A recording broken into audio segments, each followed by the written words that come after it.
induk dari semua ilmu ya, induk dari semua ilmu, sehingga di sini kita wajib ya artinya belajar terkait bagaimana di mana kedudukan ilmu hukum terhadap filsafat itu sendiri.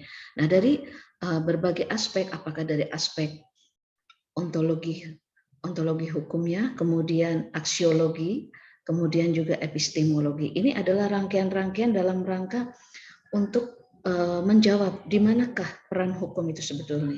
Karena kita tahu bahwa hukum itu adalah suatu ilmu yang bersifat preskriptif. Artinya preskriptif ini memberikan suatu petunjuk benar dan salah, sehingga sangat relevan sekali jika ilmu hukum itu ditinjau dari aspek filosofinya. Karena ilmu hukum juga memiliki perkembangannya dari pertama kali ilmu tersebut dilahirkan sampai kepada perkembangannya saat ini, di mana ilmu hukum selalu mewarnai, juga selalu memberikan kontribusi terhadap perkembangan negara-negara hukum. Ya, artinya bagaimana membentuk suatu negara hukum yang modern atau yang disebut juga modern state. Nah, ini sangat penting sekali dalam hal ini ya, sehingga saya berharap dengan diadakannya diskusi pada sore hari ini juga bisa membawa kita semua ke dalam suatu atmosfer akademis ya, guna juga meningkatkan marwah dari pengetahuan ilmu hukum itu sendiri yang memang sangat berguna bagi kita dalam mempelajari ilmu hukum selanjutnya. Nah, itu saja mungkin yang bisa saya berikan sebagai suatu kalimat pembuka. Akhirul kata, wassalamualaikum warahmatullahi wabarakatuh, dan kepada semua peserta selamat mengikuti diskusi publik pada sore hari ini. Terima kasih. Untuk selanjutnya saya serahkan kepada pembawa acara. Terima kasih. Terima kasih kepada sambutan dari Ibu Kaprodi Fakultas Hukum Universitas Wiralodra. Kemudian acara selanjutnya memasuki acara inti yaitu diskusi peran filsafat dalam pengembangan ilmu hukum di Indonesia yang akan dimoderatori oleh Bung Mas Tono. Kepada Bung Tono dipersilahkan untuk memandu jalannya diskusi.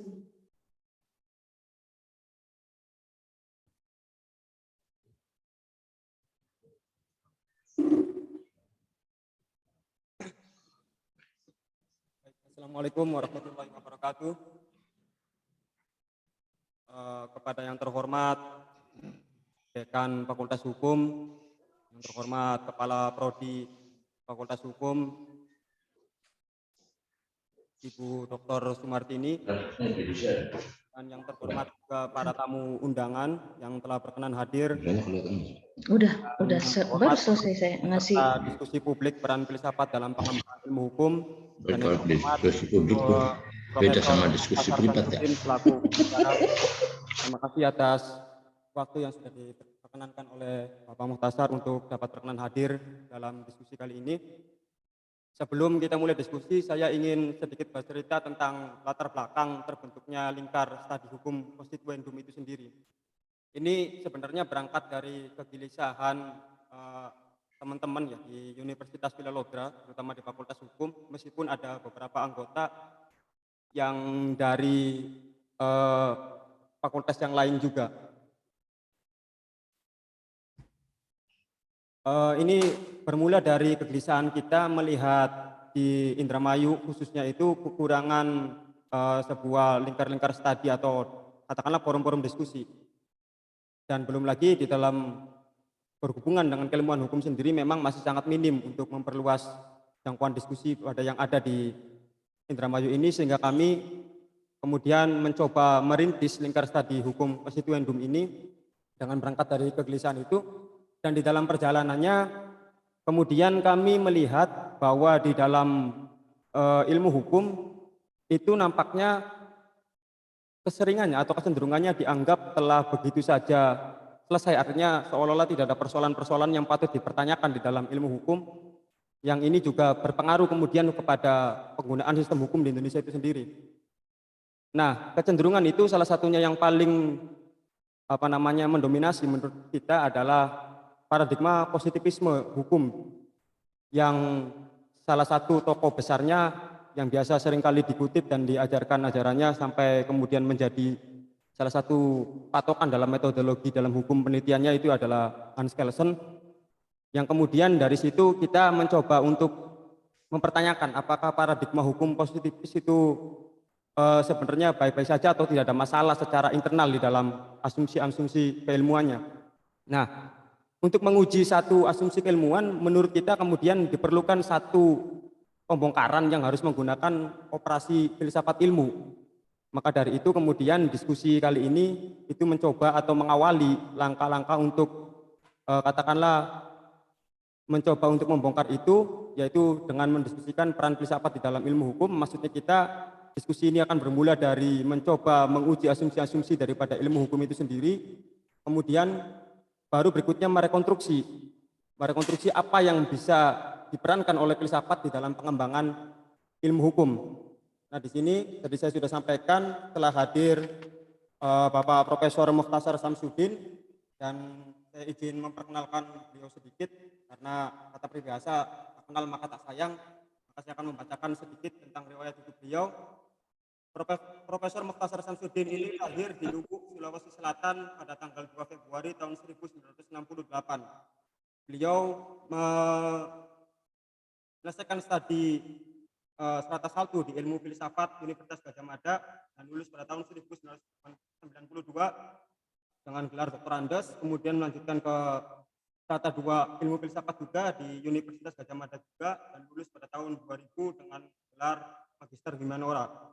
Kemudian untuk gelar doktoralnya atau Strata 3, beliau melanjutkan di Hankook University of Foreign Studies Korea dan lulus pada tahun 2006 dan mendapatkan gelar filosofi Doctor of Art. Dan beliau sampai saat ini masih menjadi dosen Fakultas Filsafat UGM dari tahun 1994, kemudian pernah menjabat dekan di Fakultas Filsafat UGM dari tahun 2018 sampai tahun 2016, 2 periode. Kemudian juga dikukuhkan sebagai guru besar filsafat UGM pada tahun 2019 dengan pidato pengukuhan berjudul Konsep Fundamental Kecerdasan Buatan dalam Kritik Filsafat Timur.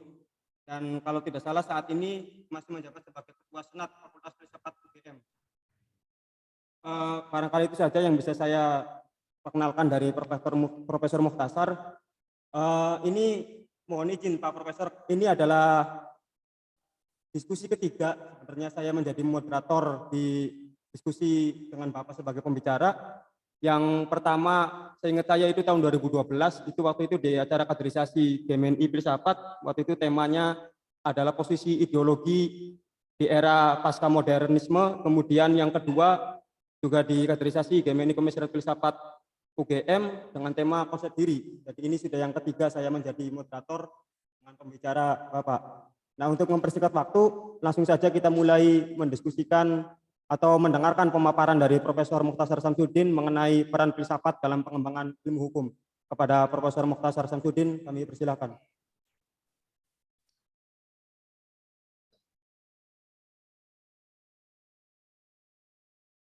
Iya, terima kasih Mas Tono.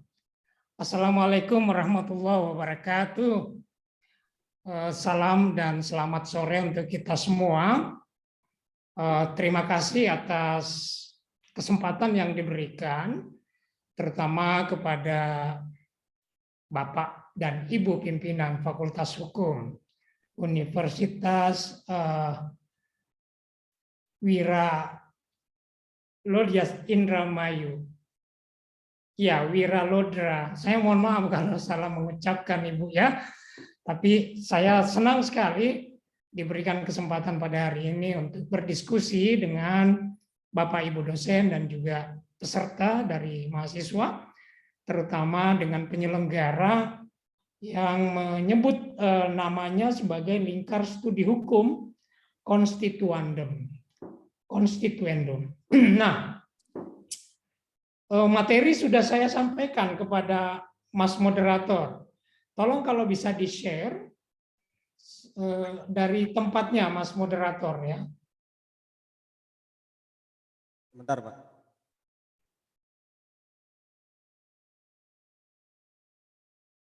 Ya, itu sudah nampil.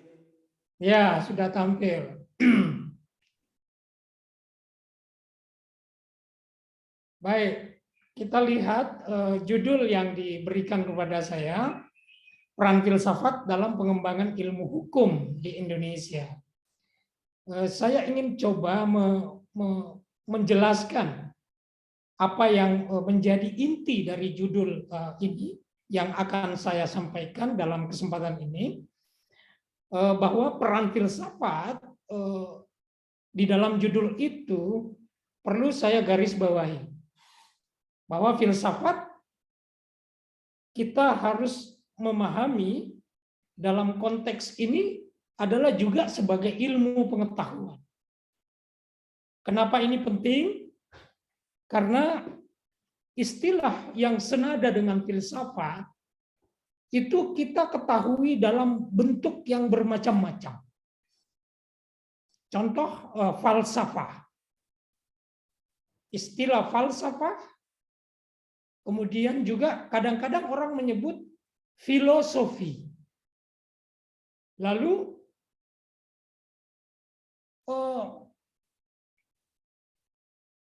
dari bahasa Inggrisnya filosofi itu kemudian diadopsi oleh berbagai macam bahasa menjadi terutama khususnya filsafat di Indonesia, atau menurut bahasa Indonesia filosofi itu menjadi filsafat.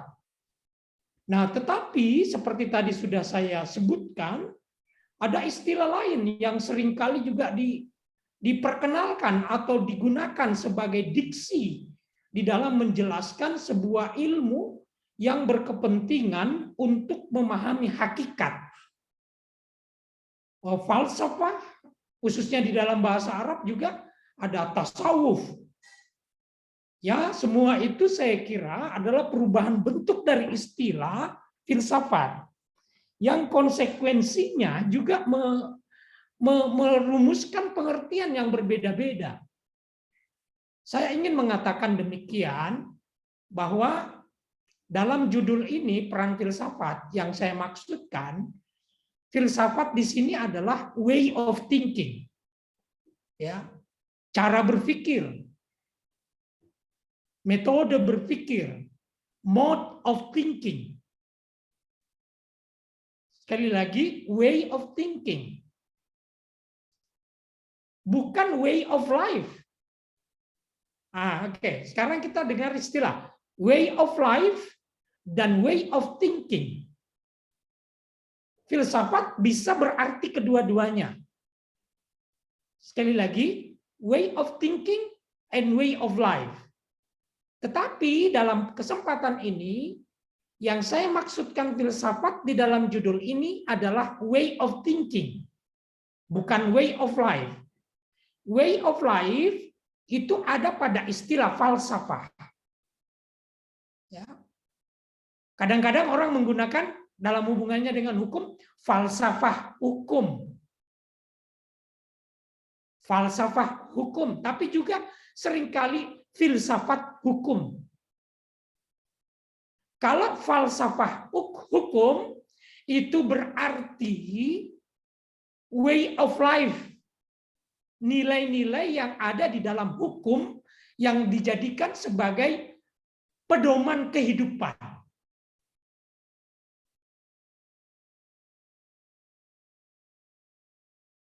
Sekali lagi, kalau kita memahami filsafat di sini sebagai way of life, maka yang benar istilahnya adalah falsafah. Ya. Tetapi yang kita maksudkan di sini sebagai way of thinking. Dan disitulah istilah yang saya lihat relevan untuk kita diskusikan di dalam menjelaskan hukum sebagai ilmu. Ya. Jangan salah juga, hukum itu sendiri kemudian bisa dipahami sebagai norma penuntun di dalam menjalani kehidupan, tetapi juga pada sisi lain bisa sebagai ilmu, sebagai cara berpikir, sebagai metode.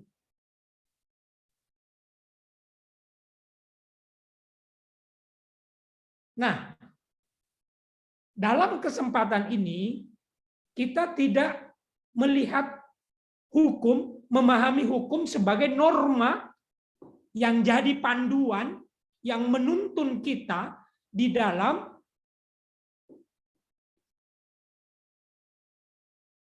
berinteraksi dengan masyarakat, di dalam berinteraksi dengan negara.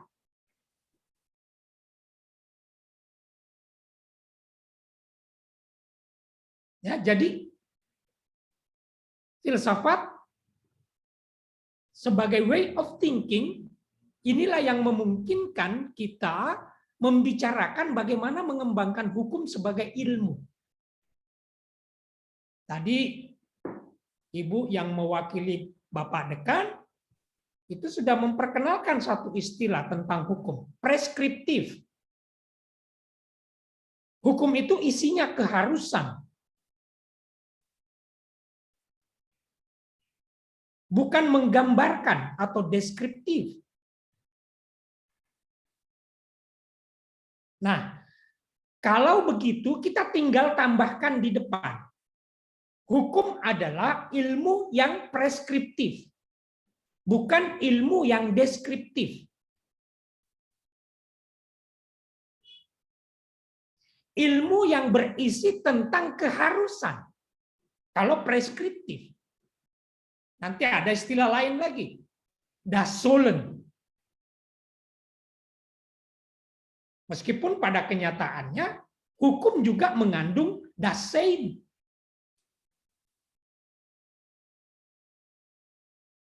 Jadi, pengetahuan sementara kita terhadap hukum yang preskriptif itu juga sudah saatnya ditinjau kembali. Karena tidak semata-mata di dalam hukum itu preskripsi. Ada deskripsi. Ya. Nah, dari pengetahuan kita secara umum yang kita peroleh dari berbagai macam literatur, pertanyaan besar terhadap hukum itu adalah apakah hukum itu norma atau ilmu? Sudah ada beberapa penjelasan yang mencoba mengkategorisasi hukum sebagai ilmu sosial. Di dalam TOR yang disampaikan kepada saya melihat ada satu background yang menganggap penting acara diskusi kita ini karena hukum seperti yang digambarkan di dalam Ubi Societas Ibi Ius. Oke, kita ke halaman berikutnya.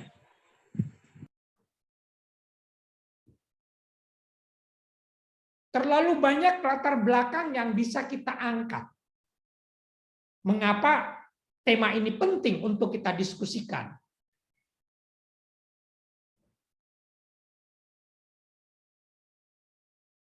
Penegakan hukum di Indonesia yang sangat problematis itu bisa menjadi latar belakang yang kita pilih untuk menunjukkan bahwa diskusi dengan tema ini penting. Tetapi saya ingin memfokuskan kajian kita ini, diskusi kita ini, pada hampiran atau pendekatan terhadap hukum dengan menggunakan filsafat ilmu. Karena itu saya memilih satu diskusi yang menyertai perkembangan ilmu hukum itu di dalam gerakan pembaharuan hukum yang lebih kita kenal dengan critical legal studies. Meskipun ini bukan tumbuh dan muncul di Indonesia, critical legal studies dipelopori di Amerika. Yang beranjak dari pandangan legal realism, realisme hukum.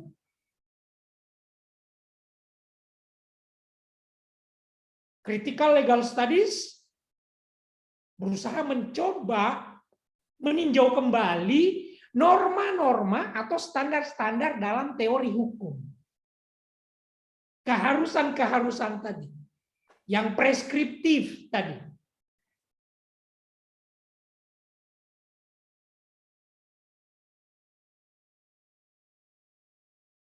Critical legal studies sangat sadar bahwa terjadi krisis hukum. Hukum gagal berperan sebagai alat perubahan. Beberapa ahli di dalam filsafat hukum, sebutlah Roscoe Pound, misalnya,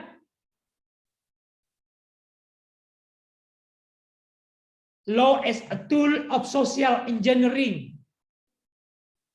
Tetapi dalam pandangan critical legal studies gagal. Di Indonesia kita kenal Bapak Sacipto Raharjo dengan hukum progresif. Bagaimana supaya hukum itu bisa antisipatif dan bisa adaptif terhadap perubahan zaman yang terjadi.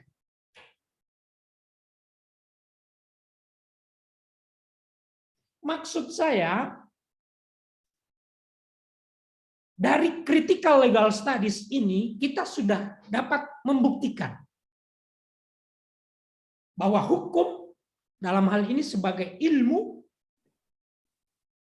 itu harus berkembang. Karena de facto masyarakat juga berkembang.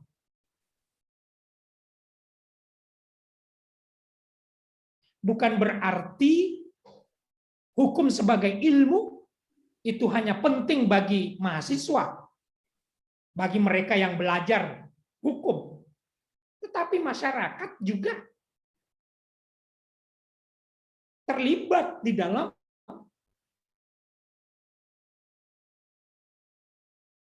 pembuatan hukum, di dalam pembaharuan hukum. Nah, tetapi coba kita ke slide berikutnya.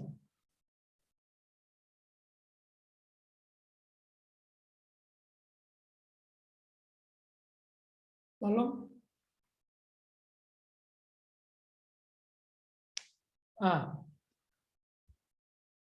Tadi ada peran filsafat di dalam judul ini. Kenapa filsafat yang perlu berperan di situ? Karena kita ketahui bahwa perubahan itu tidak hanya berada pada level teks. Perubahan hukum bukan sekedar amandemen.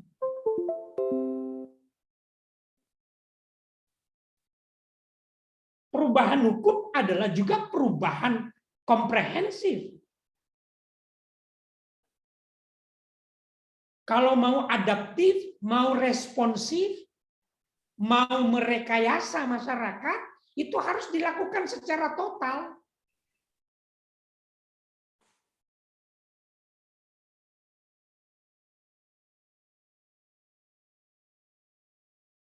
Yang melibatkan unsur yang paling mendasar, fondasi hukum. Dan itu ditangkap atau bisa dijelaskan oleh filsafat.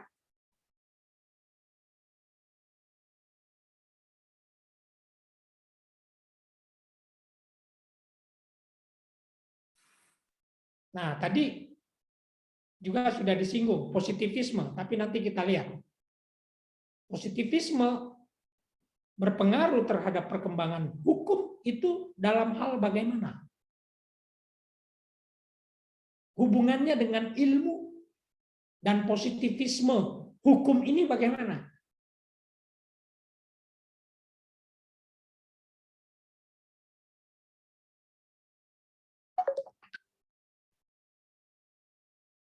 Nah, kita lihat dulu filsafat. Nanti sebenarnya yang ingin saya kemukakan di sini adalah filsafat ilmu yang menjadi landasan ilmu hukum, ya. Secara harfiah tadi sudah saya perkenalkan, filsafat dari filosofi yang di dalam pengertian luasnya itu bisa dipahami sebagai way of thinking pada satu sisi, dan pada sisi yang lain sebagai way of life. Biar untuk lebih mudah memahami itu, saya ingin memperkenalkan Pancasila. Filsafat Pancasila itu mengandung dua maksud atau makna. Pancasila sebagai way of thinking, cara berpikir, bisa juga sebagai way of life. Tetapi kalau saya mengatakan falsafah Pancasila, berarti Pancasila semata-mata sebagai way of life. Ya. Oke, singkatnya, filosofi itu adalah ilmu. Sebagai akademisi, sebagai pembelajar, sebagai mahasiswa, dosen, secara akademis, filosofi atau filsafat itu adalah ilmu yang bersifat logis, sistematis, radikal, dan universal.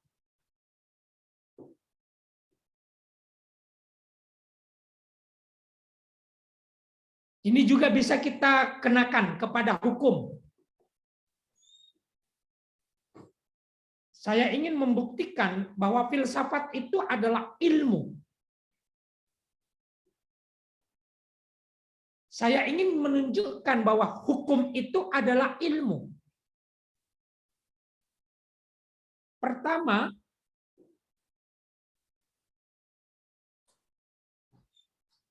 sesuatu itu dapat dikatakan sebagai ilmu apabila memenuhi syarat yang pertama, memiliki objek.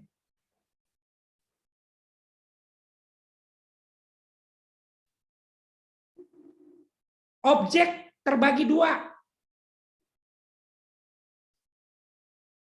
Ada yang disebut dengan objek material, apa yang dibicarakan, apa objek materialnya hukum, apa yang dibicarakan oleh hukum.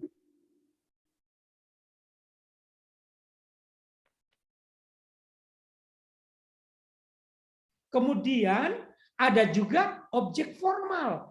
Bagaimana hukum membicarakan atau membahas objek materialnya. Nanti kita lihat di dalam pembicaraan mengenai landasan filsafat ilmu hukum. Sebagai pengantar saja, jelas ya, semua kita, apalagi yang sudah belajar pengantar ilmu hukum, itu sudah jelas. Hukum itu intinya atau bahan yang dibicarakan ada.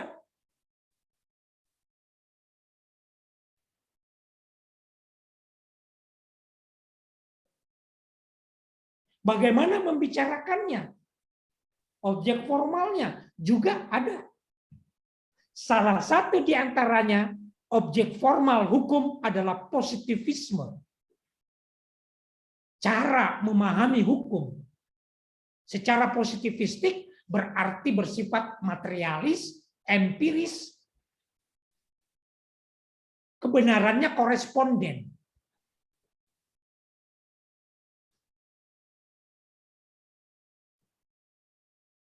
Nah, kita teruskan.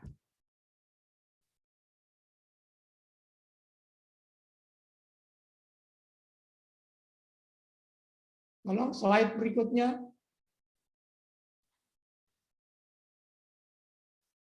Lagi saja, lagi ya.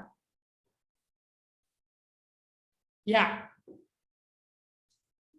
kita nggak perlu membicarakan secara detail ilmu, tapi coba kita lihat perbedaan antara filsafat dan ilmu. Saya belum meneruskan tadi. Syarat-syarat pengetahuan itu disebut sebagai ilmu, itu sebenarnya ada 4. Tapi nanti kita bicarakan lagi. Yang kita sudah jelaskan, yang pertama dari segi objek. Kalau pengetahuan itu jelas objek material dan objek formalnya, maka bisa disebut sebagai ilmu. Syarat kedua, pengetahuan itu memiliki metode.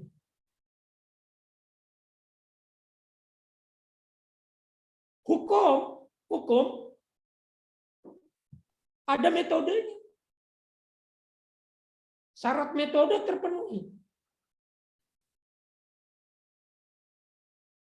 Yang ketiga,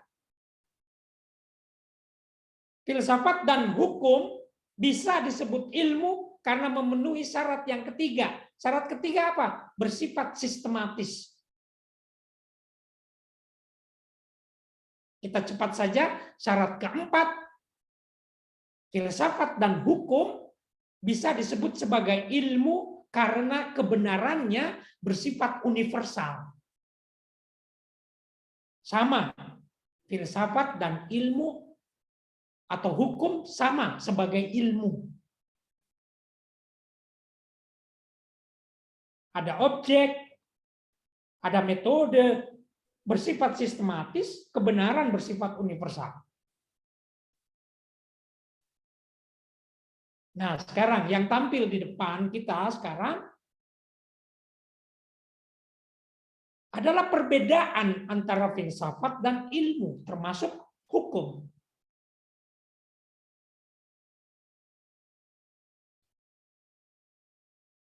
Ilmu itu membatasi wilayahnya sejauh alam yang dapat dialami. Membatasi wilayahnya sejauh dapat dialami, dapat diindra. Ini ciri-ciri positivisme juga ini semua. Dialami, dapat diindra, bersifat empiris. Kita mengenal istilah meta empiris, itu kajiannya filsafat.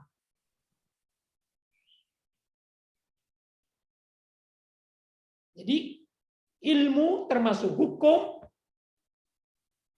bersifat empiris. Berorientasi pada objek yang terukur, yang dialami, terverifikasi, tereksperimentasi.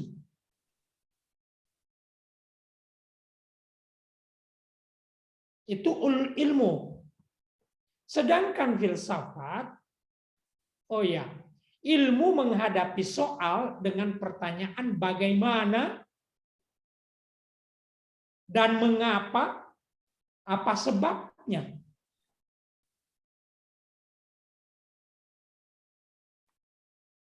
Yang pertama dengan kata tanya bagaimana, itu tidak tepat dikenakan kepada hukum. Karena hasil jawaban terhadap pertanyaan bagaimana adalah pengetahuan yang bersifat deskriptif. Hukum lebih kepada mengapa, apa sebabnya, dan juga normatif. Kemana, apa tujuannya. Inilah yang membedakan tadi istilah deskriptif dan preskriptif. Ilmu hukum tidak sama dengan ilmu sosial. Karena ilmu sosial deskriptif. Ekonomi, politik, sosiologi, psikologi, deskriptif.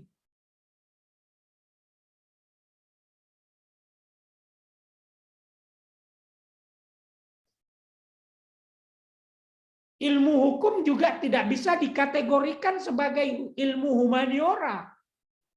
Di Indonesia dalam perkembangan keilmuan sudah pernah kita lewati. Sarjana hukum mendapatkan gelar M.Hum, Magister Humaniora, S2. Karena hukum dikategorikan sebagai ilmu-ilmu kemanusiaan.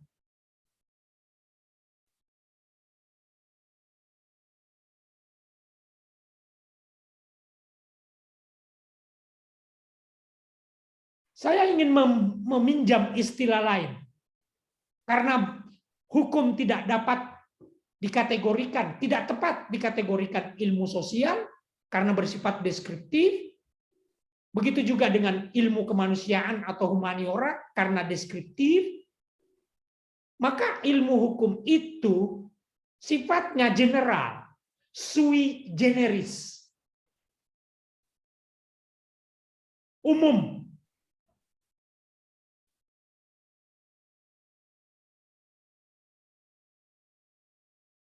Jadi sebenarnya itu lebih dekat dengan pertanyaan mengapa, mau kemana, daripada pertanyaan bagaimana. Coba antropologi menjawab pertanyaan bagaimana manusia itu, akan antropologi jawab dengan menggambarkan manusia dari aspek kebudayaan. Sosiologi akan mendeskripsikan manusia dari aspek kemasyarakatan.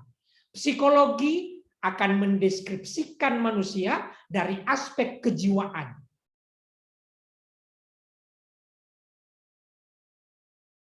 Hukum tidak memberikan deskripsi tentang bagaimana manusia itu.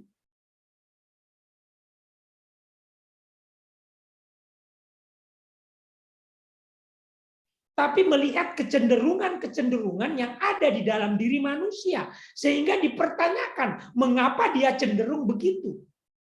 Mengapa dia melanggar? Mengapa dia taat?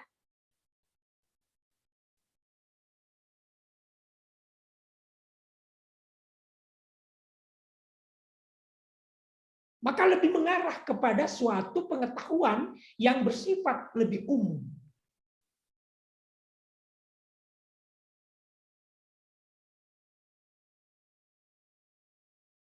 Ya, jadi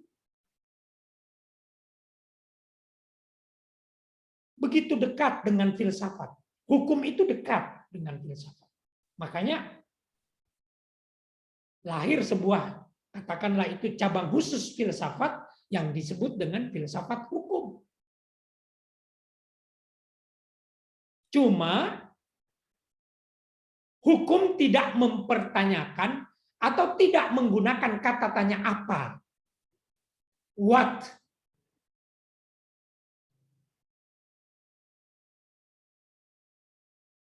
Filsafatlah yang menggunakan kata tanya apa. Kenapa? Dengan kata tanya apa, maka jawaban yang diperoleh atau pengetahuan yang akan diperoleh itu bersifat esensial, bersifat substansial.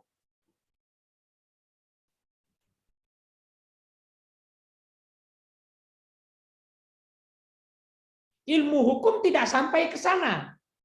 Sejauh-jauhnya ilmu hukum yang bukan bersifat deskriptif itu ke arah normatif.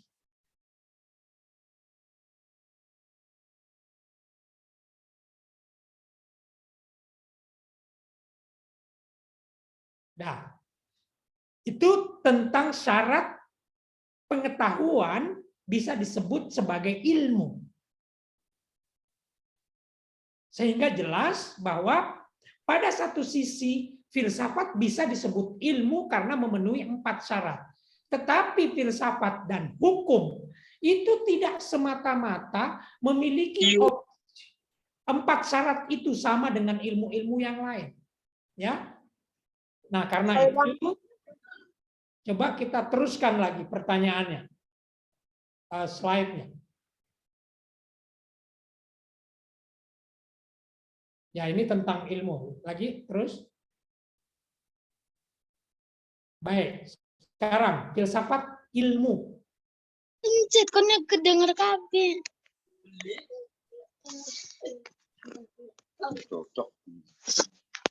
Pengembangan hukum dari aspek keilmuan itu sangat membutuhkan filsafat ilmu. Dari filsafat ilmu, atau dengan kata lain, dari filsafat ilmu, ilmu hukum akan menemukan fondasinya yang jelas, baik dari aspek objeknya tadi, maupun dari aspek metode dan juga tujuannya. Yang di dalam filsafat ilmu secara garis besar kita sebut dengan landasan ontologis, landasan epistemologis, dan landasan aksiologis. Ini harus dulu jelas ketiga-tiganya. Baru bisa kita membicarakan kemana ilmu hukum kita kembangkan. Apa masalahnya? Sehingga ilmu hukum mengalami stagnasi. Apakah objeknya, metodenya, atau tujuannya? Untuk memperjelas semua itu, kita lihat bagaimana filsafat ilmu menjelaskan dasar keilmuan ilmu hukum.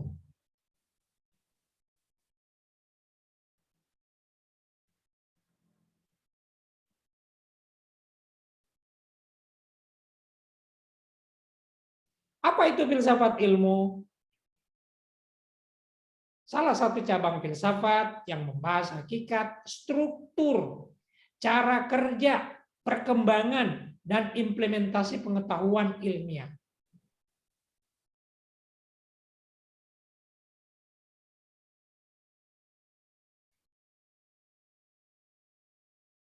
Filsafat ilmu dalam sejarah perkembangan keilmuan lebih dikenal muncul pada abad 20. Nah, ini coba. Oleh kaum positivisme logis. Itulah sebabnya ketika kita membicarakan hukum sebagai ilmu, maka paham positivisme sangat kuat pengaruhnya.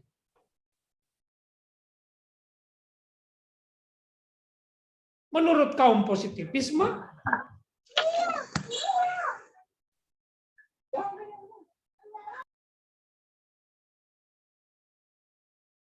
sangat jelas antara norma agama, norma sosial, dan norma hukum.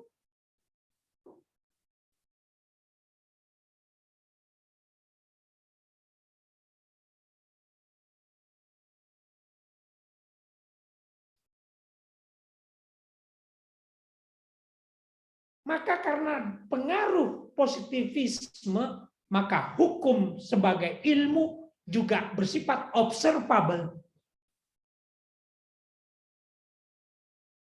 Kecenderungan manusia di dalam kehidupan nyata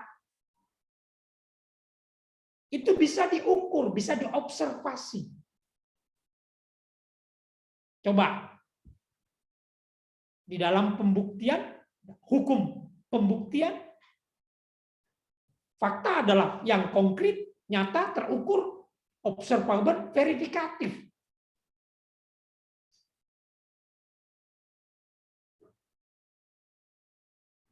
Kita teruskan.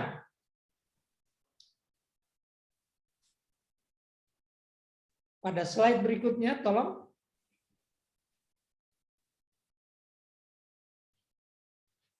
Terlalu panjang, kita teruskan lagi. Lagi. Nanti kita jelaskan satu-satu apa itu ontologi. Terus. Lagi.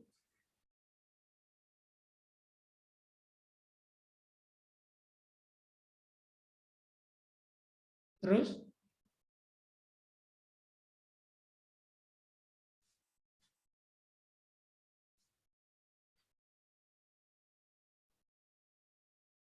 Lagi. Ya, hukum sebagai ilmu, terus lagi. Nah, di sini dulu.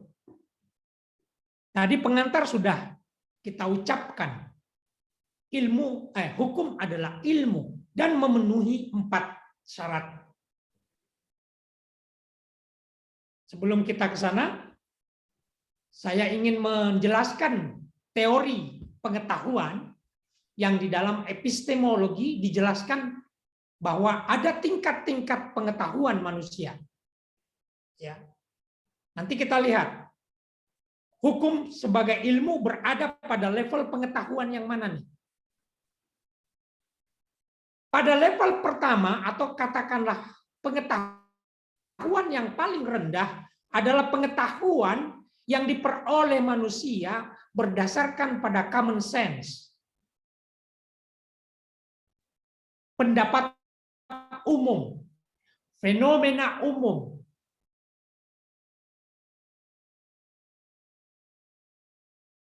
Pengetahuan umum yang diperoleh tanpa melewati uji coba, tanpa melewati observasi, tanpa digunakan alat. Tidak ada alat yang membantu kita memperoleh pengetahuan tersebut. Itulah yang disebut dengan common sense.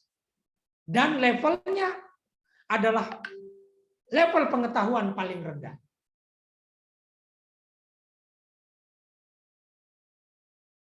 Itu disebut dengan pengetahuan biasa.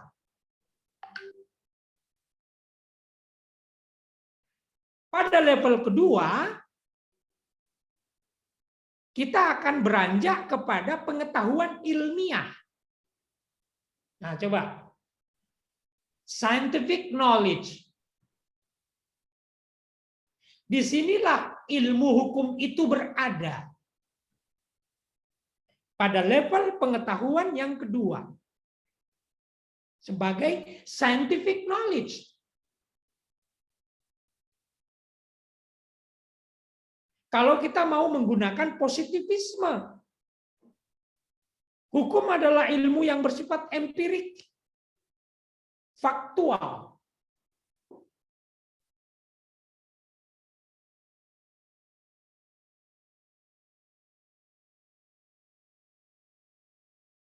Contoh lain, masing-masing di ruangan kita sekarang, kita memperoleh pengetahuan bahwa tingkat suhu udara di ruangan kita itu misalnya 22 derajat Celcius. Dari mana kita tahu itu 22 derajat Celcius? Kita menggunakan alat pengukur suhu udara yang menunjukkan tingkat suhu udara 22 derajat. Kita mengobservasi, kita mengukur dengan dibantu oleh alat. Maka pengetahuan kita sangat ditentukan oleh alat. Dan itulah pengetahuan ilmiah.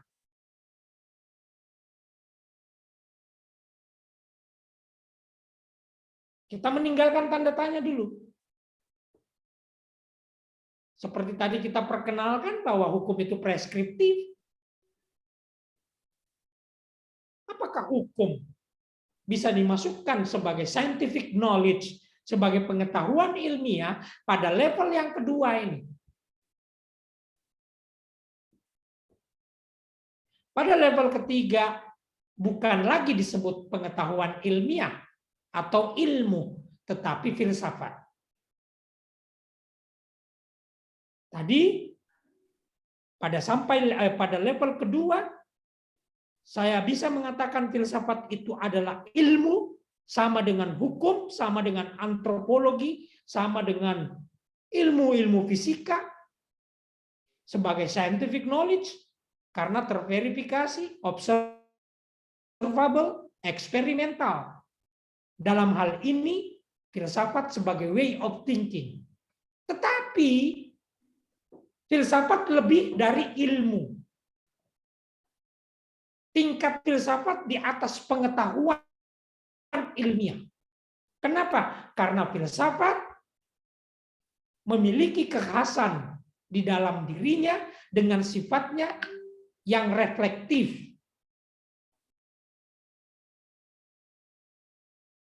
Cara berpikir yang bersifat reflektif itu khas dimiliki oleh filsafat.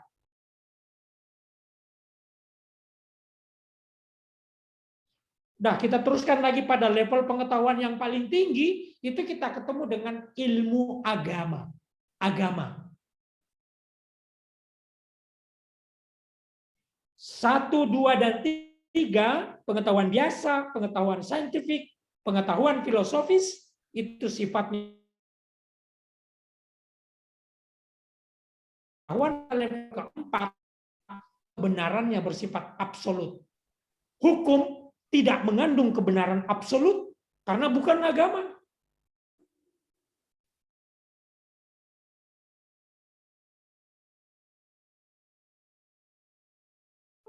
Nah,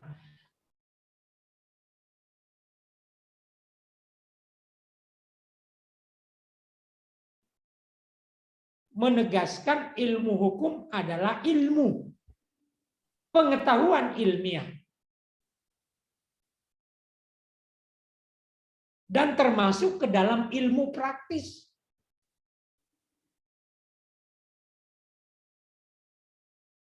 Inilah karakternya hukum sebagai ilmu.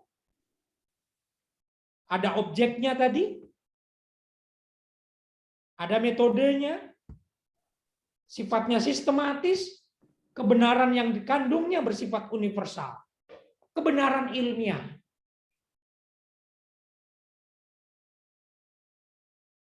Ditambahkan oleh Arif Siddharta, ilmu hukum adalah ilmu dan bersifat praktis. Aplikatif. Aplikatif.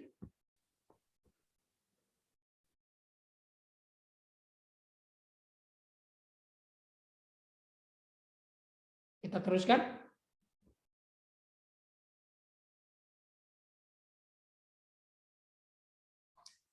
Landasan filosofis ilmu hukum.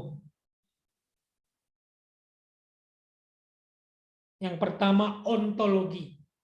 Tadi beberapa slide kita lewati. Di sana ada penjelasan mengenai ontologi.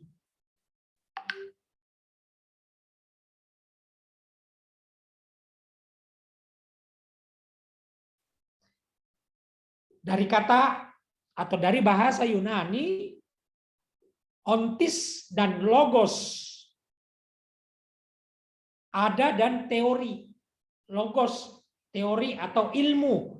Ilmu tentang ada.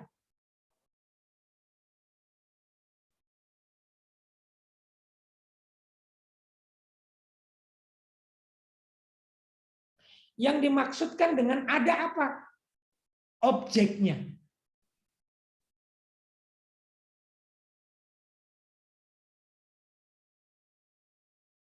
Dari aspek ontologis, ilmu hukum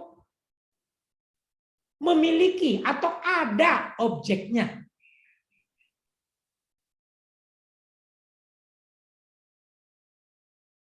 Nah, sekarang kita harus terbuka.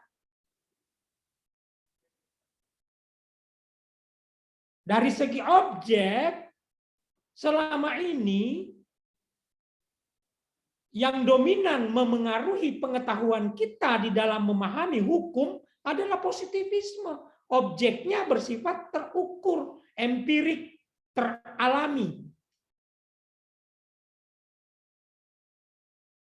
Sedangkan ontologi, teori tentang ada, itu bisa menjelaskan bahwa yang namanya ada itu tidak selamanya bersifat empirik. Yang namanya ada itu harus terukur, enggak.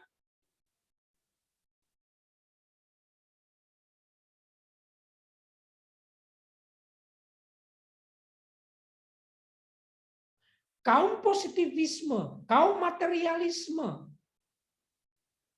Yang menganggap sesuatu itu benar kalau terlihat secara konkret. Menolak semua kebenaran kalau barangnya tidak terlihat.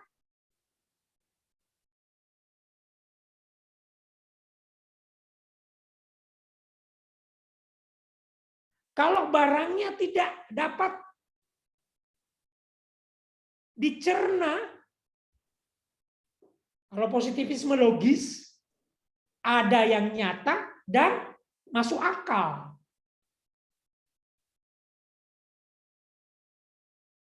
Rasional, logis.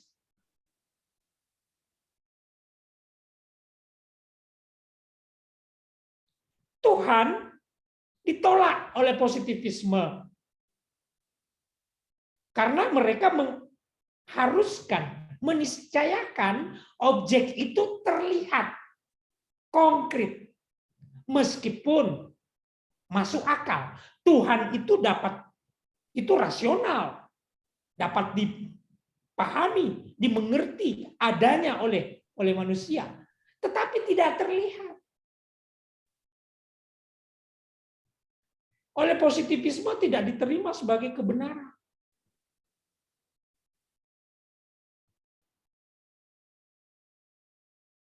Inilah nanti yang membuat munculnya berbagai macam ahli filsafat hukum, Hans Kelsen,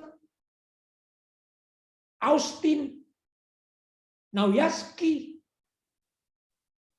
yang melihat bahwa hukum itu yang penting adalah pada formatnya, pada prosedur, pada keberlakuannya, bukan pada substansinya. Bukan pada isinya. Karena isinya misalnya keadilan, itu nggak bisa terukur. Maka hukum bukan keadilan. Hukum adalah apa yang terlihat dari bentuknya, dari struktur, keberlakuan.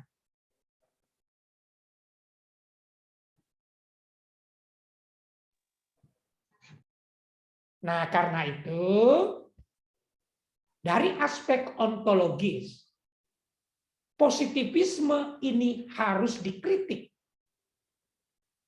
Yang meniscayakan hukum konkret. Coba, di dalam kasus terorisme saja,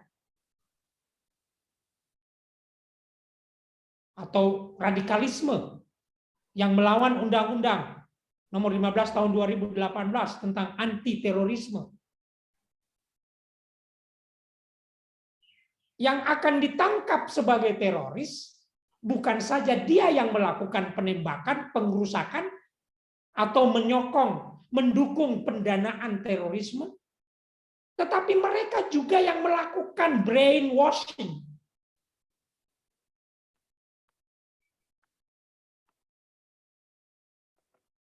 Mengubah cara pandang, cara berpikir. Itu kan abstrak.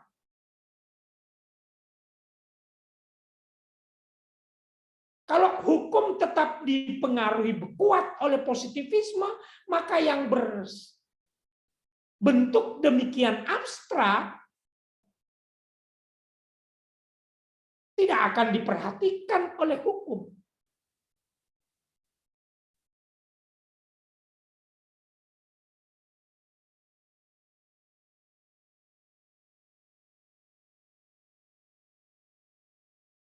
Pak Sacipto Raharjo hanya menggunakan istilah hukum progresif.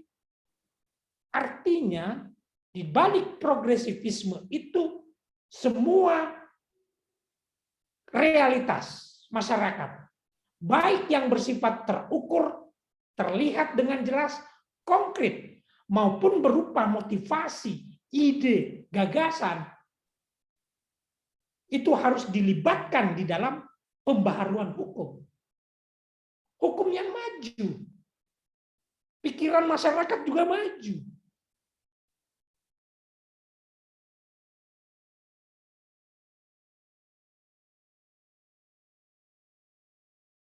Sekarang kita lihat materinya tuntutan berperilaku dan kepatuhan yang tidak sepenuhnya tergantung pada kehendak bebas, melainkan dapat dipaksakan oleh kekuasaan publik. Inilah isi materi dari hukum.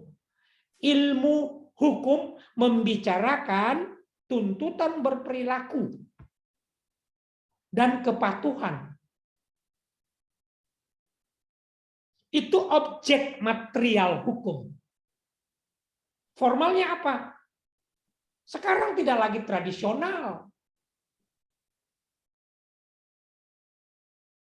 Tapi hukum harus dibicarakan secara sistematis dan terbuka.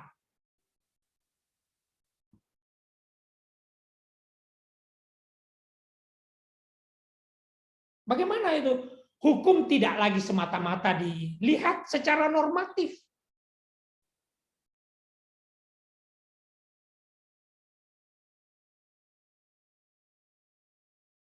Bagaimana misalnya teknologi?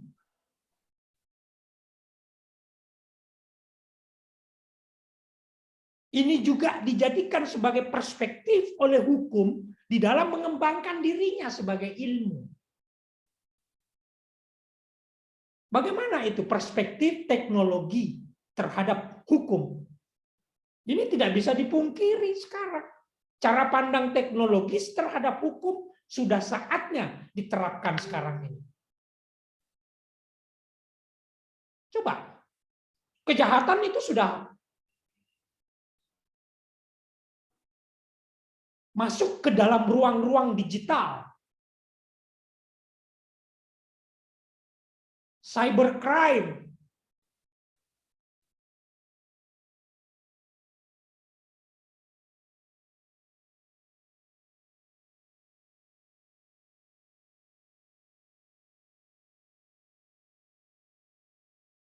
Terus, epistemologi, ilmu hukum. Mengapa dan bagaimana ilmu hukum? Oke, kita masih menggunakan kata tanya bagaimana di sini. Why? Mengapa ilmu hukum diperlukan? Karena ada keinginan manusia memahami hukum secara komprehensif. Maka teori hukum, asumsi-asumsi dasar, paradigma ilmu hukum itu harus berubah.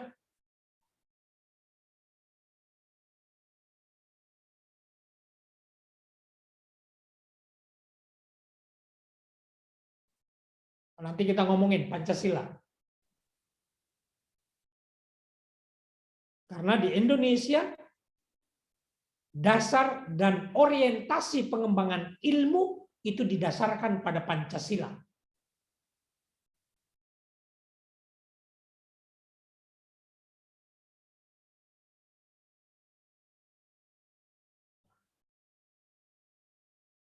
Kita teruskan.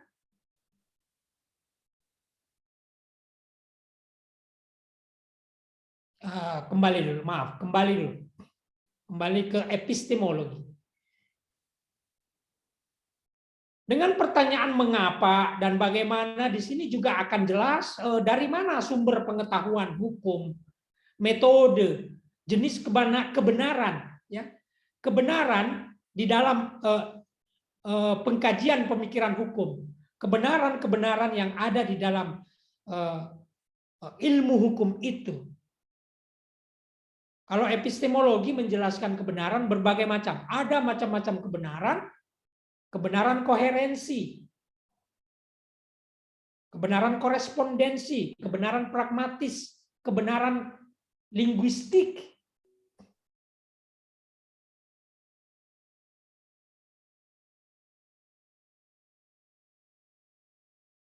Ilmu hukum berhaluan pada kebenaran yang mana? Koherensi adalah dalil itu benar karena dibenarkan oleh dalil yang lain. Jadi antara pernyataan dengan pernyataan, teori dengan teori, tidak ada hubungannya dengan bukti yang nyata, tidak ada hubungannya dengan kenyataan. Tidak ada hubungannya dengan fakta. Tetapi antar dalil yang satu dengan dalil yang lain, kalau itu sinkron, sesuai, maka menjadi kebenaran. Kebenaran koherensi. Teori kebenaran yang kedua yang kita sebut korespondensi. Antara dalil, teori, pernyataan dengan fakta itu sesuai.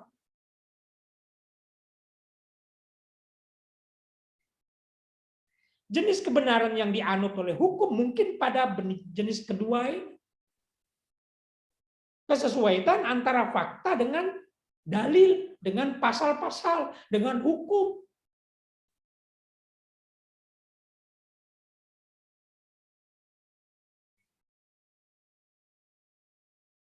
Kebenaran kemudian yang berikutnya pragmatis. Sesuatu itu benar apabila memberikan manfaat atau kegunaan. Baik, kita teruskan. Aksiologi.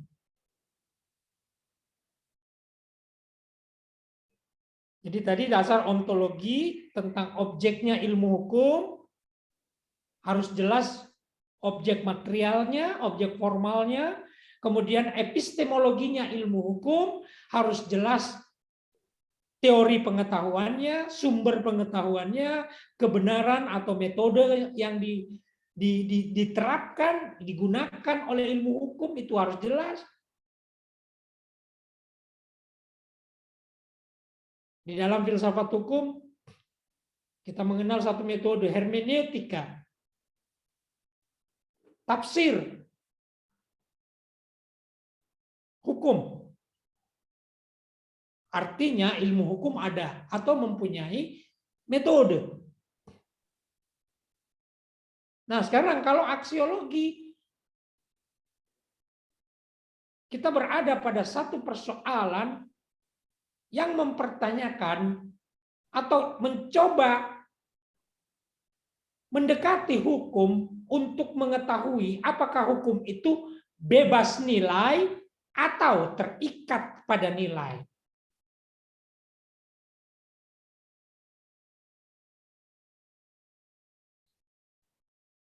Apakah ilmu hukum itu dikembangkan untuk ilmu hukum itu sendiri atau ilmu hukum dikembangkan untuk menciptakan keadilan, untuk menegakkan hukum dengan benar, itu pro kepada nilai, terikat pada nilai.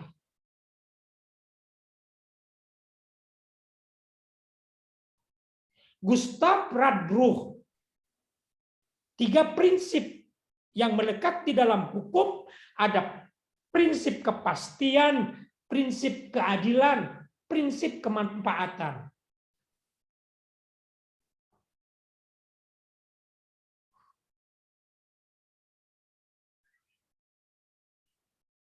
Ilmu hukum yang kita kembangkan apakah berorientasi kepada atau terikat pada 3 nilai itu? Hukum harus pasti, hukum harus adil, hukum harus bermanfaat.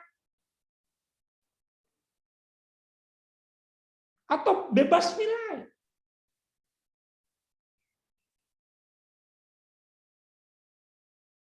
Hukum berkembang maju untuk ilmu itu sendiri.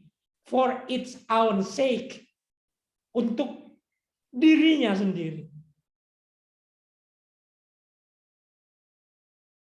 Tidak peduli dengan tujuan keadilan, ketertiban, keamanan, kesejahteraan.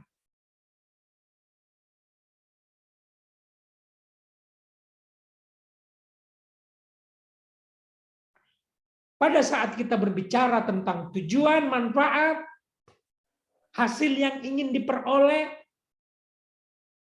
maka pada saat itu kita berbicara tentang aksiologi ilmu hukum. Aksios, nilai. Logos, teori, ilmu tentang nilai. Nilainya, dasar nilainya ilmu hukum.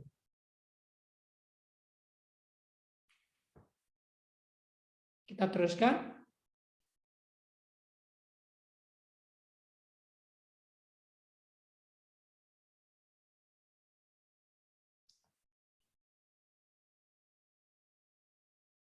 Kalau tadi sudah jelas 3 pilar ilmu tadi, ini kenapa ini ada kok plus-plus ini?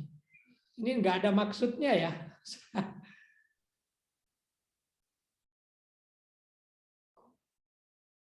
Oke, enggak apa-apa Mas.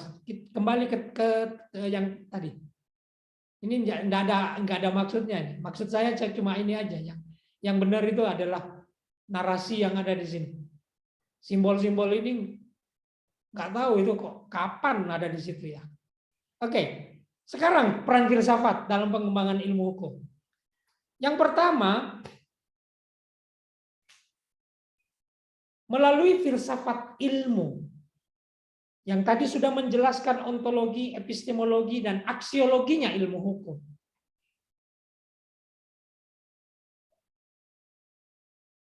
Ilmuwan atau praktisi hukum, dosen ilmu hukum, dapat semakin kritis terhadap pola kegiatan ilmiahnya sendiri dan mengembangkannya sesuai kebutuhan masyarakat.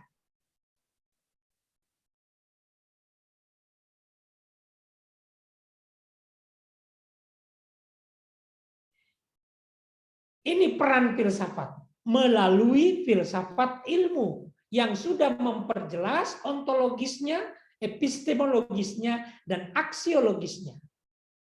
Ilmuwan hukum, praktisi hukum,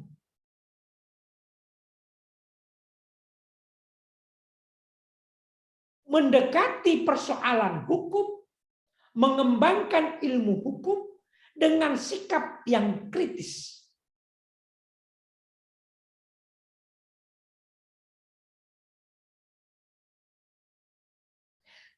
Tanpa kritisisme, ilmu hukum tidak bisa berkembang.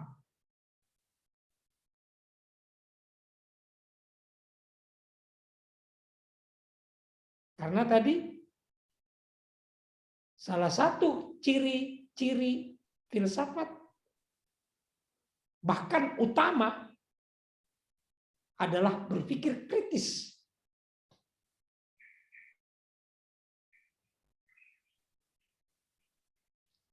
Tujuannya agar ilmuwan tetap sadar bahwa ilmu hukum sebagai ilmu pada dasarnya tidak pernah mencapai kepastian mutlak. Maka harus selalu berubah dan diuji kebenarannya. Diuji relevansinya. Ini bukan level pengetahuan yang keempat. Pengetahuan religius. Hukum tadi kita tempatkan pada level pengetahuan yang kedua, scientific knowledge. Sifatnya relatif.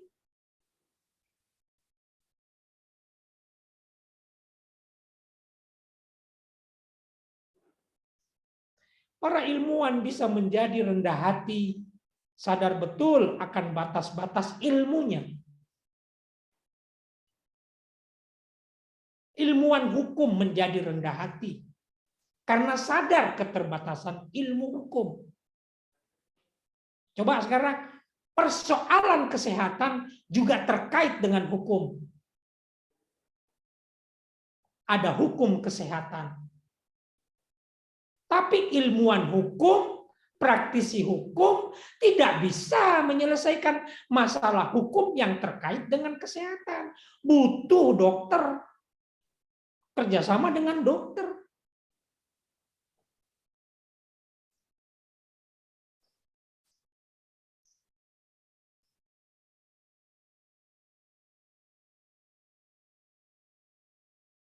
Terus, next Mas. Melalui etika, ilmuwan hukum membutuhkan panduan etis dalam bekerja. Dosen ilmu hukum, mahasiswa ilmu hukum memerlukan panduan etis dalam mengembangkan hukum.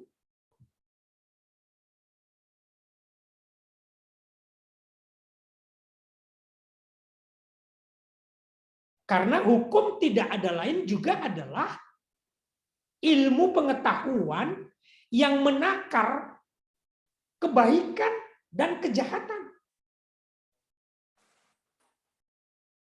Ilmu hukum berhadapan dengan pelanggar-pelanggar norma, pelanggar-pelanggar nilai-nilai kebaikan. Karena itu etika perlu dijadikan sebagai kerangka pengetahuan yang memperjelas apa yang dimaksud dengan baik, apa yang dimaksud dengan buruk, apa yang dimaksud dengan jahat. Etika banyak dikenal sebagai filsafat moral, memberikan konsep berpikir yang secara jelas, sistematis, mengarahkan ilmuwan untuk menghasilkan kebaikan.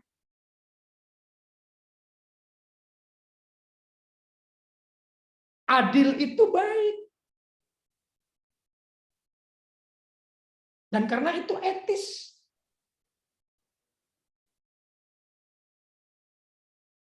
Bagaimana ilmu hukum dikembangkan, bagaimana hukum diterapkan untuk menghasilkan kebaikan. Ini diperankan oleh filsafat melalui etika. Berikutnya.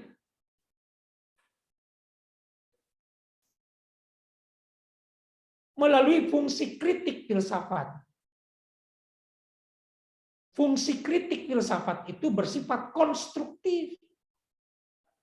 Meskipun mungkin selama ini kita juga sudah pernah mendengarkan istilah dekonstruksi.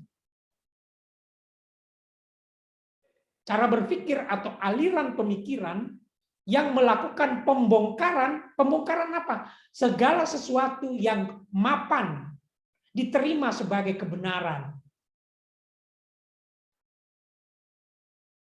Di dalam filsafat, dekonstruksi itu muncul menghadapi modernisme.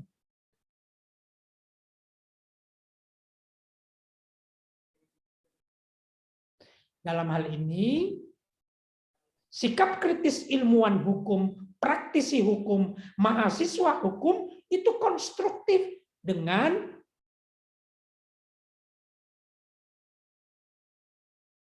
menggunakan fungsi kritik dari filsafat.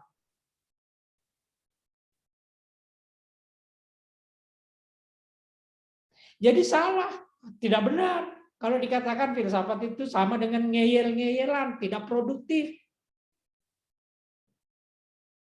Sekali lagi, tadi kita beranjak filsafat sebagai way of thinking, bukan way of life.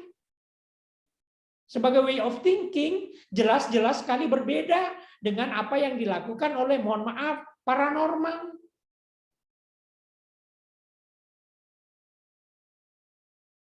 Meskipun di dalam filsafat ada metafisika, tetapi bukan objek yang sama dengan apa yang dibayangkan oleh praktisi paranormal. Filsafat sebagai way of thinking adalah kerja berpikir yang dapat dipertanggungjawabkan. Jelas objeknya, ada metodenya, sifatnya sistematis, dan kebenarannya universal. Begitulah juga hukum sebagai ilmu.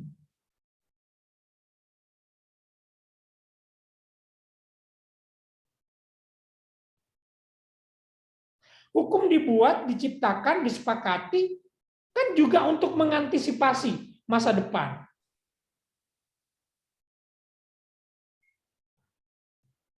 Hukum berbeda dengan sejarah yang sangat dekat dengan masa lalu, historis, sejarah, tapi hukum ke depan. Setiap manusia dalam ilmu hukum sangat disadari memiliki kepentingan. Dan ke depan manusia semakin banyak, kepentingan semakin banyak. Belum lagi dengan bidang-bidang kehidupan dalam masyarakat. Bidang budaya, bidang politik.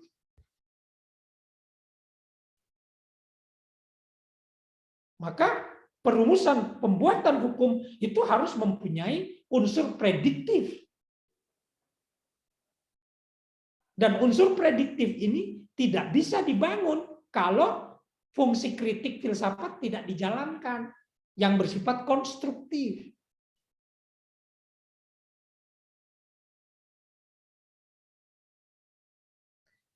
Ilmu bisa berkembang ke arah yang lebih manusiawi dan semakin mampu memahami realitas kehidupan manusia.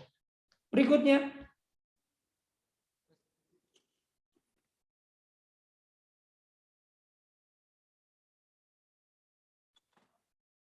oke, terakhir. Ini juga saya cuma mengutip ilmuwan-ilmuwan hukum kita di Indonesia, sekaligus juga ideolog yang sangat memahami Pancasila sebagai dasar filsafat negara.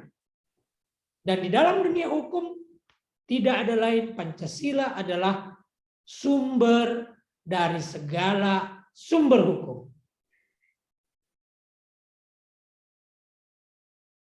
Termasuk dengan apa yang saya ucapkan terakhir ini, Pancasila sebagai sumber dari segala sumber hukum selama ini berhenti pada level jargon. Jargon.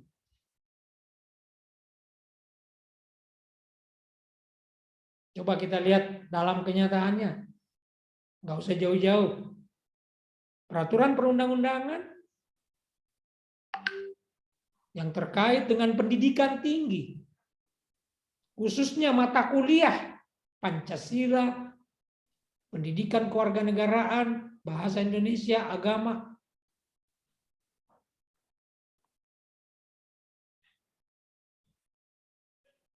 Beruntung kita karena disebutkan di dalam Undang-Undang Nomor 12 Tahun 2012 bahwa keempat mata kuliah itu wajib termuat di dalam kurikulum pendidikan tinggi. Tapi apa yang terjadi dalam kenyataan? Mudah-mudahan di Fakultas Hukum Universitas Wiralodra, mata kuliah Pancasila, kewarganegaraan, bahasa Indonesia, agama termuat di dalam kurikulumnya. Maksud saya,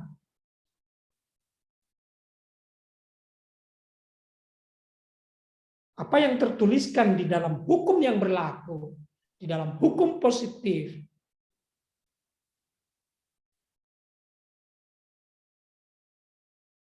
masih mengalami semacam diskrepansi, jarak yang masih demikian lebar antara teks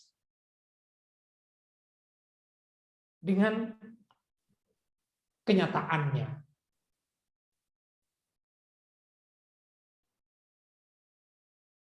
Pancasila sebagai ide, norma ide yang tertinggi di dalam konstitusi kita, terdapat di pembukaan.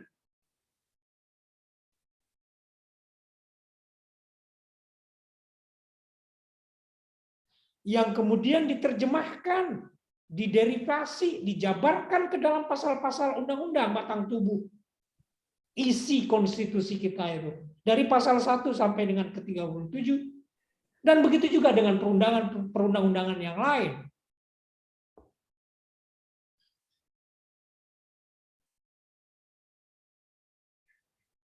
Diharapkan tidak bertentangan dengan Reh ID. Pancasila, nilai-nilai yang ada di dalam pembukaan itu. Tetapi apa yang terjadi dalam prakteknya masih jauh dari apa yang kita harapkan. Nah, oleh karena itu, 4 hal ini yang bisa kita rumuskan dari beberapa gagasan pemikiran yang muncul di dalam rangka penegakan hukum di Indonesia dan pembaharuan hukum, pelaksanaan hukum yang konsekuen. Kebijakan umum dan politik hukum harus menjaga integrasi atau keutuhan bangsa. Kebijakan umum dan politik hukum berdasarkan pada upaya membangun demokrasi.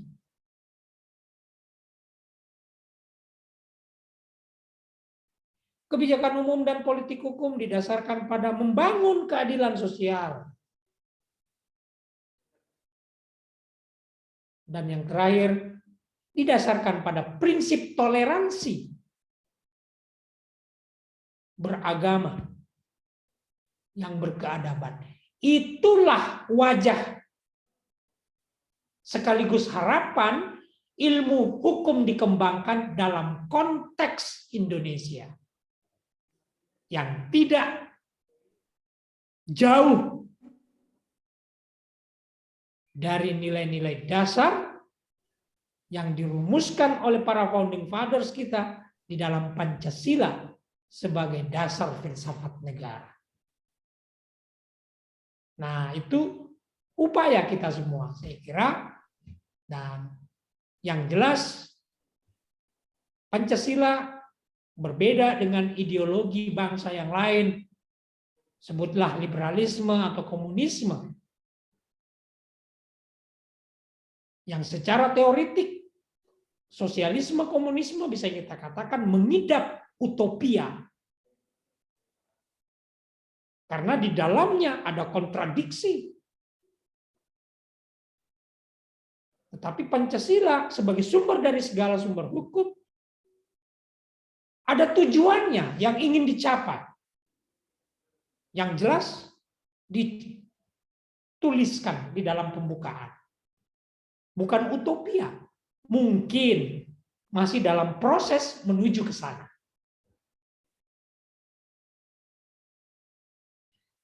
Itulah saya kira penutup dari presentasi saya. Mudah-mudahan bisa kita kembangkan lagi dalam diskusi tanya jawab. Terima kasih atas perhatiannya. Mungkin waktunya kelewatan. Saya mohon maaf. Saya kembalikan kepada moderator. Assalamualaikum warahmatullahi wabarakatuh.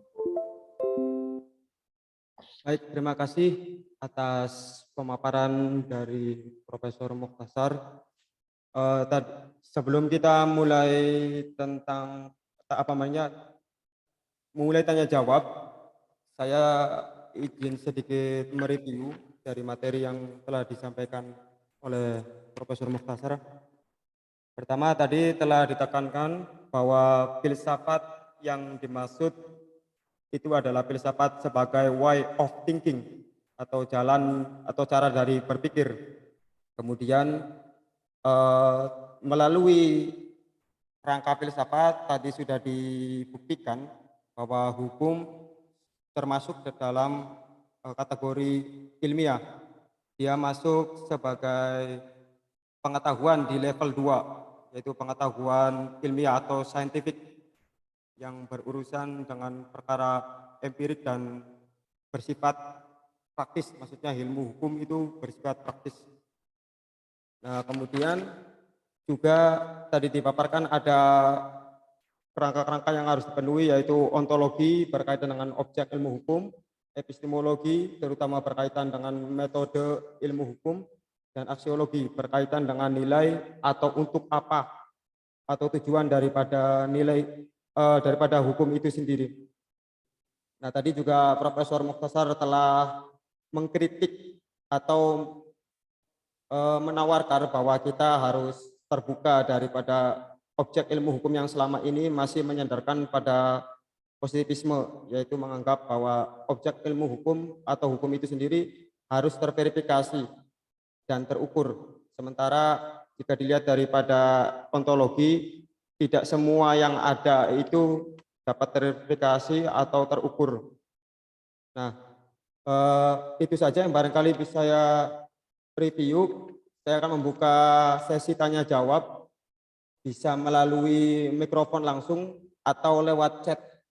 Silakan, barangkali para peserta ada yang ingin ditanyakan, dari materi yang telah disampaikan oleh Profesor Mukhtasar.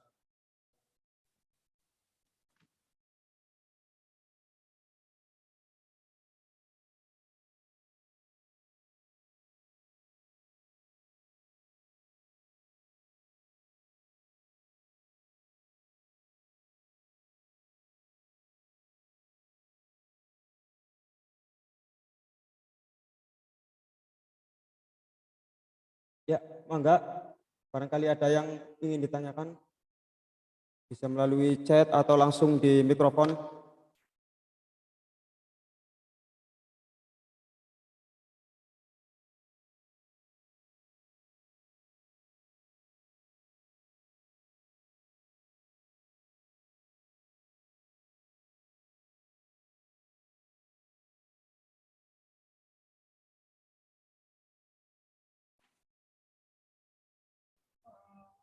Mas Tono, mungkin di chatnya itu ada pertanyaan kali ya.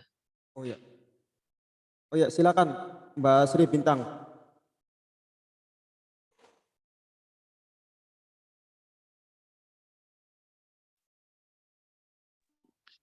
Iya, izin tanya.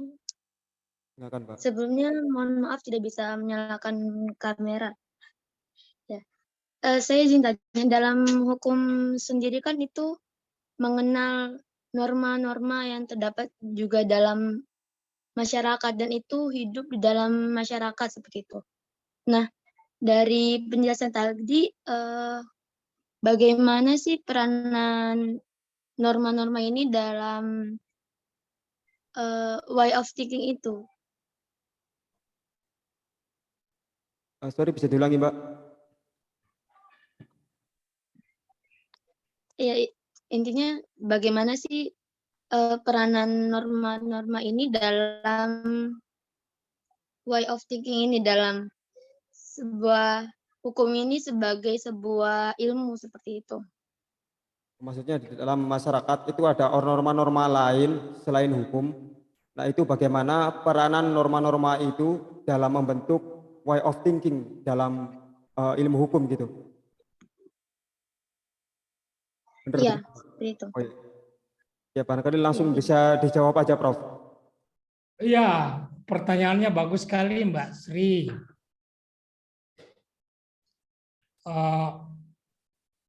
Norma itu setidak-tidaknya kan kita bisa membedakan antara yang dinamakan norma hukum dengan norma moral, norma sosial. Nah, tetapi di dalam perkembangan pemikiran hukum itu muncul berbagai macam aliran, salah satu diantaranya tadi positivisme hukum, dan tokoh-tokoh yang lain. Saya tadi menyebut Hans Kelsen, kemudian juga ada John Austin, ya, semua mereka berpikir secara sangat-sangat struktural. Jadi hukum itu adalah yang ada di dalam negara, yang diatur, disahkan, diberlakukan oleh negara dan untuk mengatur masyarakatnya. Nah, tetapi disinilah letaknya pentingnya kita memandang bahwa filsafat itu sebagai cara berpikir untuk secara bisa kritis memperoleh atau berinteraksi dengan norma-norma sosial, dengan norma agama sekalian. Jadi norma hukum sebagaimana yang telah diberlakukan oleh negara secara positif gitu, itu bisa dikembangkan dengan mencoba melihat secara kritis norma-norma yang dianut, yang tumbuh dan berkembang di tengah-tengah masyarakat, bahkan dari ajaran-ajaran agama, untuk diadopsi kemudian dilegalkan oleh negara untuk menjadi norma hukum. Disitulah pentingnya sekali lagi filsafat kita pahami sebagai way of thinking. Kalau dia sebagai way of life, itu tidak mudah berubah.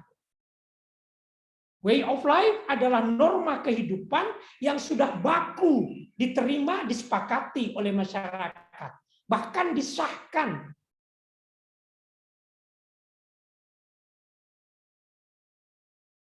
Untuk menjadi kebenaran yang absolut. Itu way of life.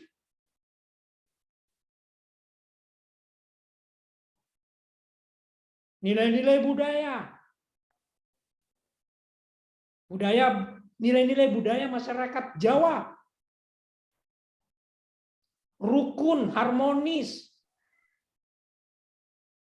Itu tidak bisa diutak-atik. Karena ini adalah norma yang diterima, dikonstruksi, dan dipandang sebagai pandangan hidup. Jalan kehidupan.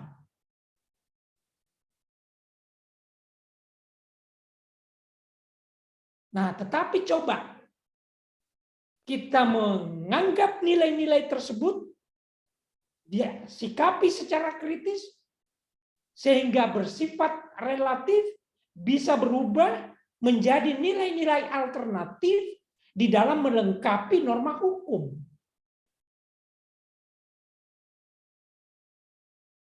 Sekali lagi, disitulah pentingnya kita mendudukkan filsafat sebagai cara berpikir. Jadi bukan dogma, bukan ajaran, bukan panduan kehidupan yang absolut. Sebagaimana yang terjadi di dalam way of life.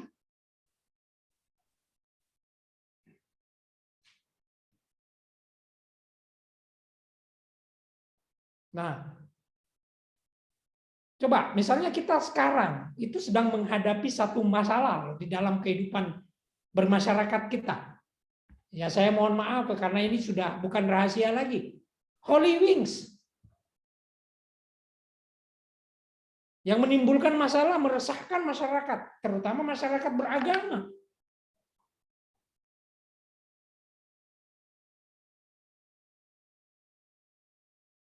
Hukum dibutuhkan untuk menyelesaikan perkara itu. Kalau tadi norma hukum memperhatikan secara kritis ajaran agama, norma-norma agama, maka persoalan yang muncul sekarang ini saya kira tidak sulit untuk diatasi. Di dalam norma hukum sudah ada yang mengantisipasi, ada yang mengatur bagaimana supaya norma-norma agama, termasuk norma-norma sosial, norma moral yang tumbuh dan berkembang di tengah-tengah masyarakat, itu diadopsi, dilegalkan oleh lembaga yang sah dalam hal ini adalah lembaga hukum untuk menjadi peraturan atau hukum. Jadi sebagai ilmu, disinilah kita perlu untuk berpikir terbuka di dalam berpikir dengan sikap kritis dari filsafat. Agar supaya norma hukum ini tidak stagnan. Norma hukum ini tidak mati. Norma hukum ini tidak kehilangan relevansinya. Karena dia terbuka melihat norma-norma sosial yang muncul di tengah-tengah masyarakat. Begitu maksud saya. Kita menggunakan filsafat sebagai way of thinking, atau katakanlah itu membantu ilmu hukum untuk dikembangkan dengan sikap atau cara berpikir yang kritis. Begitu Mas Moderator untuk Mbak Sri. Baik Pak. Intinya bahwa dengan filsafat itu kan ada fungsi kritis yang itu dapat menguji norma-norma itu dapat dipertahankan atau setelah dikritisi dapat dilakukan pembedahan sehingga diubah, tidak tergantung atau tidak menjadikan satu norma itu sebagai dogma. Gimana Mbak Sri Bintang? Ataukah apa-apa sudah cukup atau masih perlu ditanyakan lagi?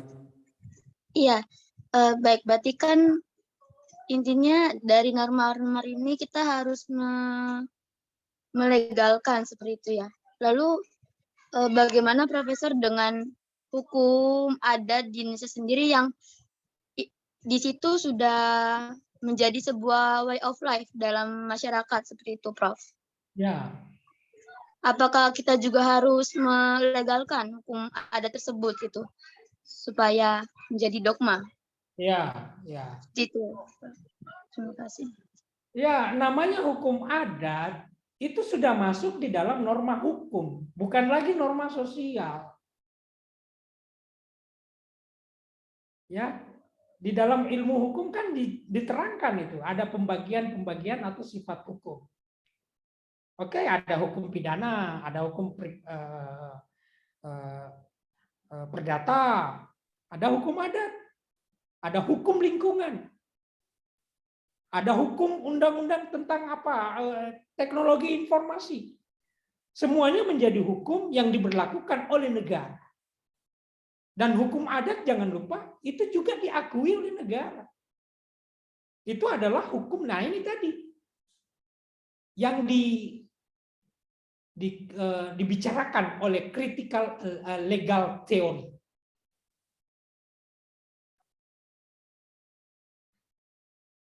Nah, jadi apa yang sudah diterima oleh suatu komunitas adat tertentu sebagai norma itu bukan lagi norma sosial yang cair di dalam kehidupan berbudayanya masyarakat lokal setempat itu, tetapi karena ini sudah ada kekuasaan yang katakanlah mengabsahkan norma adat itu sebagai hukum formal. Nah, kita bersyukur karena bisa dipastikan kalau nilai-nilai itu muncul dari masyarakat adat sendiri, kemudian dilegalkan, diberikan kekuatan hukum, diberlakukan, dicatat dalam lembaran negara, karena ini tuntutan positivisme. Karena kebetulan tentu nilai-nilai yang dari masyarakat tersebut adalah nilai-nilai kebaikan, baik bagi masyarakat lokal, minimalnya begitu.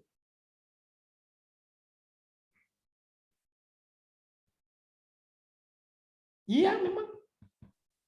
Untuk menjadi norma hukum harus memenuhi asas legalitas. Letaknya kita atau kapan kita harus berpikir kritis adalah ketika kesepakatan adat itu sudah tidak sesuai lagi dengan perkembangan zaman. Itu perlu dipikirkan secara kritis untuk dikembangkan, dikonstruksi, disusun atau direkonstruksi untuk bisa relevan sesuai dengan kehidupan yang setiap saat maju dalam berbagai aspek. Hukum adat tidak keluar dari norma hukum. Kecuali mungkin adat. Tidak semua nilai adat itu sudah menjadi hukum adat. Kan begitu, Mbak Sri? Iya, betul, Pak. Iya. Nah, tugas kita sekarang adalah menemukan adat, menemukan tradisi yang baik di tengah masyarakat yang sesuai dengan masyarakat Indonesia untuk dipositifkan. Kalau itu baik. Dan meninggalkan kalau tradisi itu merugikan, tradisi itu tidak baik. Meskipun secara umum tadi sudah saya katakan bahwa kita berpikir positif, beruntung karena nilai atau hukum adat selama ini pastilah berangkat dari nilai adat yang baik dan terdukung oleh masyarakat itu sendiri. Ada masyarakat Minang punya adat, masyarakat Batak, Jawa, Bugis. Nah, Disitulah fungsi kritiknya filsafat. Mana nilai-nilai adat yang relevan, yang baik untuk dimajukan, mana yang tidak baik, bahkan perlu ditinggalkan. Agar supaya hukum adat itu sendiri maju, berkembang. Meskipun dalam kenyataannya terjadi beberapa kontradiksi antara hukum positif atau katakanlah itu kepada konstitusi. Konstitusi kita dalam hal mengatur siapa yang berhak atau dapat dinyatakan memenuhi syarat menjadi calon presiden adalah orang Indonesia asli. Ada saja adat di negeri ini yang menganggap bahwa yang namanya pemimpin itu adalah yang dari tanah kita sendiri. Tanah kampung itu.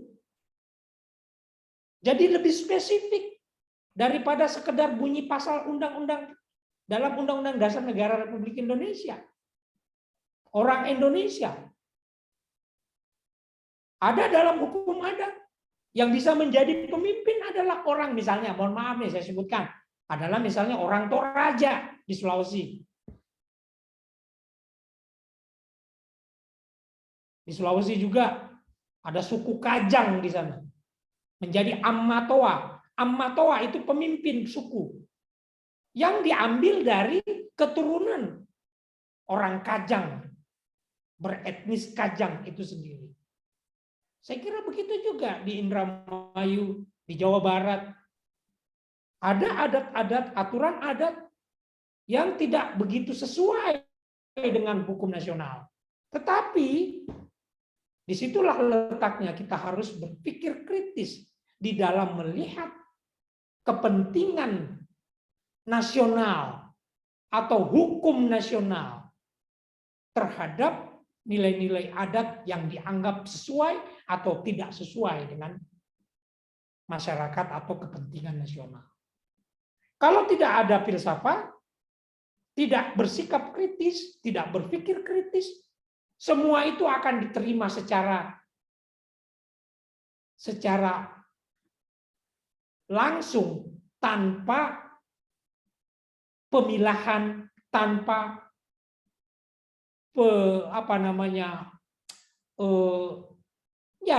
tanpa kritik, tanpa pemikiran yang lebih dalam, yang dikaitkan dengan misalnya dengan etika, dengan nilai-nilai kemanfaatan, yang semuanya ada di dalam pertimbangan filsafat yang membentuk sikap kritis kita itu. Tadi beberapa saja yang saya sampaikan, lewat filsafat ilmu, lewat etika, lewat fungsi kritik filsafat, bahkan juga bisa lewat logika. Hukum juga itu menggunakan metode logis loh. Silogisme, premis mayor, premis minor, kemudian konklusi. Itu di dalam ilmu hukum. Dan itu yang kita terapkan di dalam menyikapi secara kritis nilai-nilai adat yang ada di dalam negara dan bangsa kita. Oke, saya kira begitu, Mas Moderator. Ini udah adzan loh. Oke, Pak. Kalau gitu langsung ditutup aja. Gampang, pertanyaan yang lain bisa nanti didiskusikan bareng Lingkar Studi Hukum Konstituendum. Karena kita punya kajian rutin setiap hari Selasa di Taman Fakultas Hukum Universitas Wiralodra. Barangkali masih ada yang ingin ditanyakan terkait materi ini, silakan ikuti diskusinya, bisa ditanyakan di situ maksud saya. Kalau misalkan jawaban dari kami kurang mencukupi, nanti bisa diteruskan langsung ke Profesor Mukhtasar di lain waktu. Begitu ya, Prof? Ya, amin, insya Allah. Ya, demikian saja diskusi kali ini. Matur nuwun sekali lagi atas kehadiran Profesor Mukhtasar Samsudin dan Ibu Kaprodi serta jajaran Fakultas Hukum Unwir dan tamu undangan dan serta seluruh peserta, kami ucapkan terima kasih. Apabila saya pribadi ada kesalahan dalam memandu diskusi kali ini, saya memohon maaf. Wassalamualaikum warahmatullahi wabarakatuh. Saya serahkan kembali ke MC. Waalaikumsalam warahmatullahi wabarakatuh.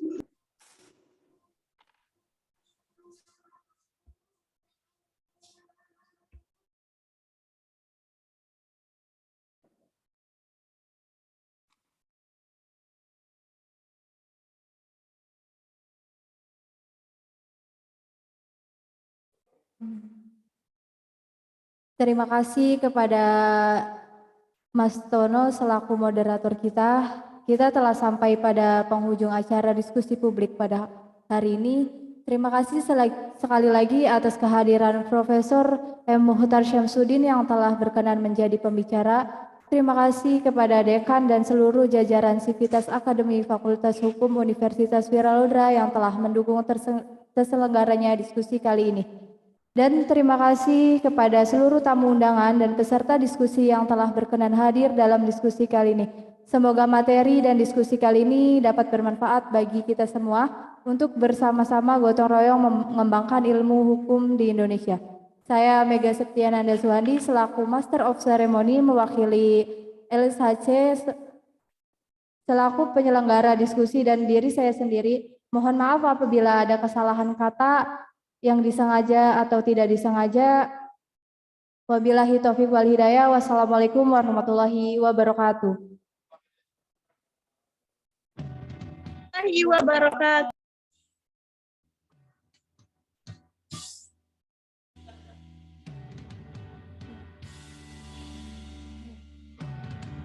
Kepada seluruh peserta bisa dipersilahkan untuk meninggalkan Zoom ini. Terima kasih.